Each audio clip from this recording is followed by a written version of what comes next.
देखिए, मोदी जी ने जिस प्रकार के वादे किए, अच्छी सरकार आने वाली है, ये सब बातें बोली, लेकिन आज 1 साल हो गया है। जिस तरीके की बात महाराष्ट्र में उनके अध्यक्ष, राष्ट्रीय अध्यक्ष शाह जी ने रखी और विदर्भ के बारे में जो बात बोली वो बहुत निंदनीय थी। उन्होंने कहा कि हमने कभी ऐसा नहीं कहा कि विदर्भ को हम लोग अलग कर देंगे। हमारा कोई एजेंडा नहीं था, हमारा कोई मुद्दा नहीं था। यानी जिस तरीके के उन्होंने जो भी वादे लोगों से किए हैं, वो आज मैं ये कहना चाहूंगा बड़ा दुख होता है कि उसमें से एक भी वादा आज तक उन्होंने पूरा नहीं किया है। और आपका बोलने का मतलब यह है राजेंद्र जी की सरकार गुमराह कर रही है जनता को? बिल्कुल गुमराह करके ही उन्होंने सत्ता छीनी है, सत्ता ली है, सत्ता हासिल की है। और जिस प्रकार का वो काम कर रहे हैं वो काफी निंदनीय है। और जो उपेक्षा आज तक के कांग्रेस गवर्नमेंट ने विदर्भ की, आज वही बात बीजेपी सरकार और मोदी जी कर रहे हैं। जी परोड़े जी, एक और जो चुनावी सरगर्मी तेज चल रही है, वही दूसरी ओर पृथक विदर्भ बनाने का मुद्दा भी तूल पकड़ता जा रहा है। विदर्भ के मुद्दों को लेकर हमेशा पश्चिम महाराष्ट्र की राजनीति हावी रही है और हमने देखा कि बीजेपी हमेशा कहती है कि हम छोटे राज्यों के साथ में रहे, छोटे राज्य होने से विकास होता है। क्या लगता है कि बीजेपी पृथक विदर्भ बना पाएंगी?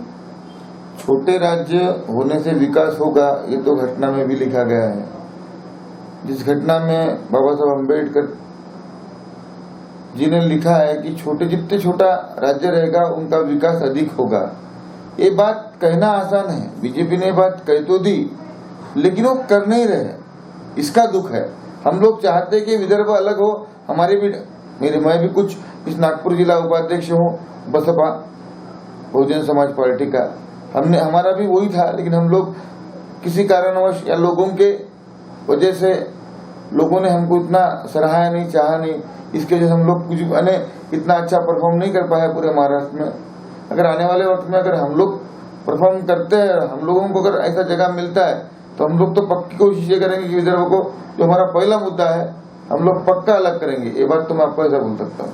जी परोड़े जी, हमने देखा कि मुख्यमंत्री देवेंद्र फडणवीस मुंबई में एक पत्र परिषद को संबोधित कर रहे थे। उस वक्त पर वहां के पत्रकारों ने उनसे एक पृथक विदर्भ बनाने के मुद्दे पर सवालात किए। उन्होंने कुछ जवाब नहीं दिया संतोषजनक। क्या लगता है कि सरकार विरोधी है पृथक विदर्भ बनाने के? वही दूसरी ओर केंद्र सरकार ने कोई अपना गेम तो नहीं खेला कि देवेंद्र जी को मुख्यमंत्री बनाकर? देखिए, गेम खेला है नहीं खेला है इस सरकार को, उनका खुद का पार्टी का मैटर है वो। लेकिन इतना कहना चाहूंगा कि जिस देवेंद्र जी ने यहाँ पर विदर्भ के लिए बड़े बड़े आंदोलन किए, वही आज विदर्भ के बारे में कुछ बोलना नहीं चाहते हैं। ये निंदनीय बात है। और मोदी जी अलग कुछ बोलते हैं, यहाँ पर जनता के साथ में जब 1 to 1 फडणवीस जी सामने आते हैं तो उनसे अलग बातें करते हैं। ये पॉलिसी गुमराह करने वाली है, एक गेम है, ऐसा मैं मानता हूँ। जी परोड़े जी, हम यदि विकास की बात करें, हमने देखा कि विदर्भ के 2 बड़े प्रोजेक्ट कार्गो मिहान जैसे 2 बड़े प्रोजेक्ट रहने के बावजूद कुछ असर नहीं दिखा रहे। क्या लगता है कि कहीं ये पश्चिम महाराष्ट्र में डाइवर्ट हो गया?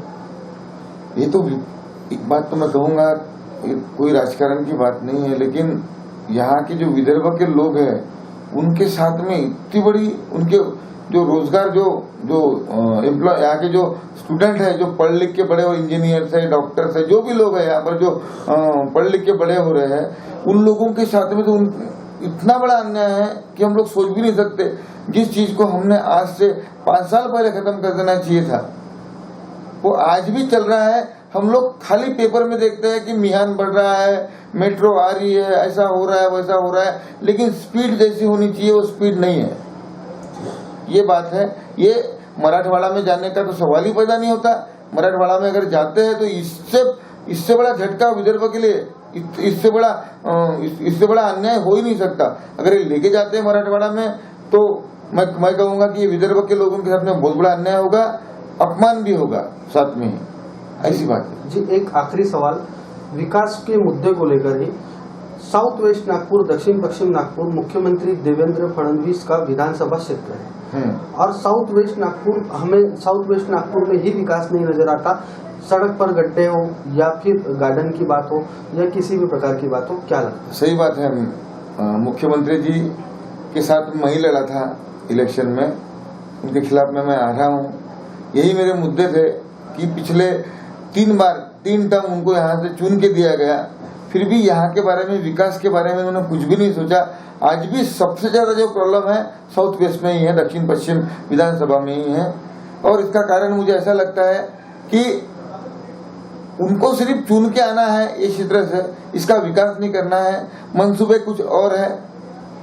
यहाँ का विकास करना उनका मेन मुद्दा नहीं है, ऐसा मैं मानता हूँ।